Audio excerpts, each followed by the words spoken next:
Well, it was a mixture of, it was basically Italian, Irish, some Irish mixed in there, kind of a middle-class people, people that were hard-working people.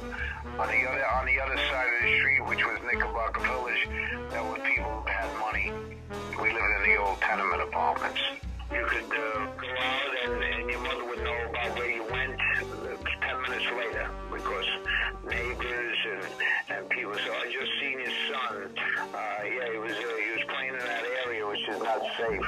And when you came home, your mother told you already. I said, how do you find out? How do you know? That's the bond in the neighborhood. Everybody looked out for each other.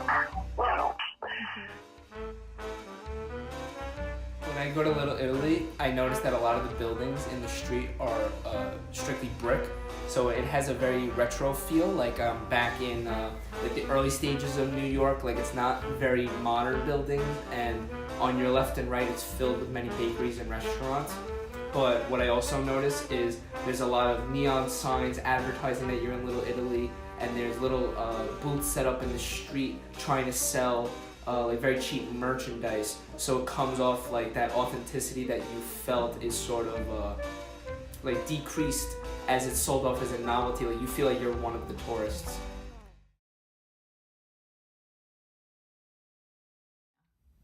Where did you grow up? I grew up in Manhattan, Chinatown, and that's where I had spent my elementary school years and junior high. How would you describe the neighborhood in which you grew up? I would say predominantly Chinese. I never had any doubts about my Asian heritage, being Chinese in America. Everybody looked like me. That time period, there were a lot of gangsters. Lots and lots of gangsters. You couldn't throw a rock without hitting a gangster. Even though we were in the majority, we were still targets.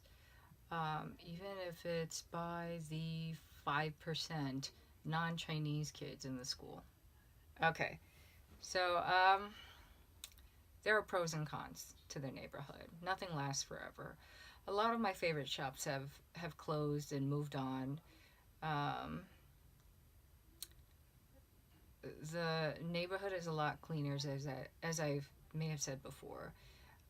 Back in my days, the rats were big as cats. And it's lost its flavor. And I'm not sure if it's because I've grown up and I'm seeing it with adult eyes, but it's no longer the same Chinatown that I went to before when I was younger. Do you think any authenticity was lost when it became popular? Yeah, probably, because a lot of gentrification happened, and maybe like the architecture styles changed. People that come here are different from the people that used to live here. What do you like about Chinatown? I like it that it's a nexus of like Chinese people. I can always like count on seeing Chinese people here. I can meet up with my friends here. All the Chinese family and friends like coming here.